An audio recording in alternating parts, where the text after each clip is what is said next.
Good day. I'm Professor Farnsworth, and this is Bloodborne Pathogens in Schools, the Fundamentals, which, for the sake of brevity, we'll call BBPs. You know, back when I was a boy, my great-grandmother would tell stories of the times when she taught in a one-room schoolhouse. Ah, those were the days. Starting a fire in the old potbelly stove, toting water for drinking and washing hands. Back then, they didn't know about BBPs. Now we know more, about the diseases anyway, and steps you can take to protect yourself when facing possible exposure to bloodborne pathogens.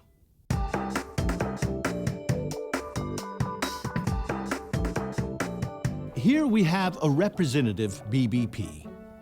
My point precisely. You can't see them. They're invisible. They live in the blood and body fluids of infected people. Virtually anyone could unknowingly be harboring a potentially deadly BBP. Most disturbing. Many people who are infected with BBPs have no symptoms and don't look or feel sick, in some cases for up to 30 years. However, all along the infection is slowly damaging their liver, and they're contagious.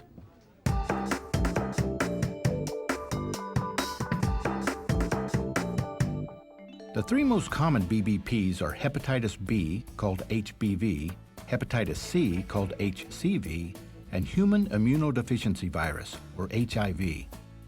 Most people think of HIV when they hear the word bloodborne pathogens, but actually, the hepatitis B virus is 50 to 100 times more infectious than HIV and more easily spread in the workplace. The hepatitis B vaccine can prevent HBV, but there's no vaccine to prevent HCV. Both hepatitis B and C are viruses that attack the liver. Once infected, you could have a mild infection that goes away in a short time, or you could have a chronic infection that lasts a lifetime and could lead to liver disease, liver cancer, even death. Only blood tests can positively identify these diseases.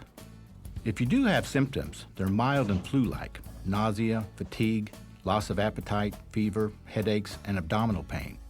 Or you can have jaundice and abdominal pain.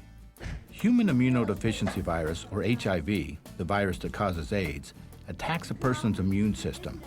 Like hepatitis, people with HIV can live normal, seemingly healthy lives for years without knowing they're infected, and still be contagious.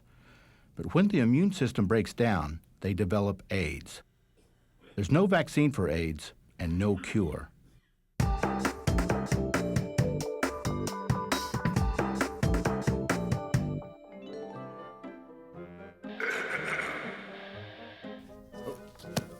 Yes, where were we? Let me see. How are these BBPs transmitted? That is to say, spread from person to person. That is to say, how does one become exposed or infected in the first place? Which is, of course, what we're trying to avoid here. The most common ways BBPs are transmitted are through unprotected sex with an infected person or by sharing needles or other paraphernalia to inject drugs.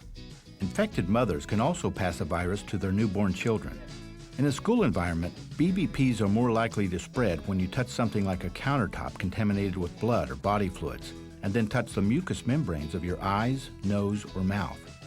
Contaminated surfaces, like desk or athletic equipment, are a major factor in the spread of BBPs because the hepatitis virus can survive outside the body.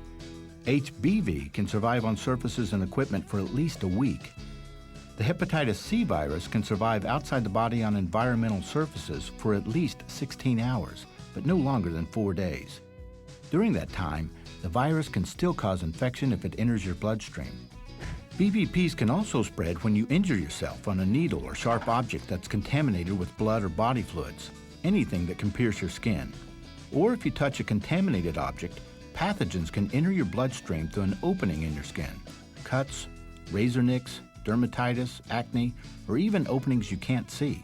According to the Centers for Disease Control and Prevention, it may even be possible to become infected when poor infection control practices are used during tattooing or body piercing, or from sharing razors or toothbrushes.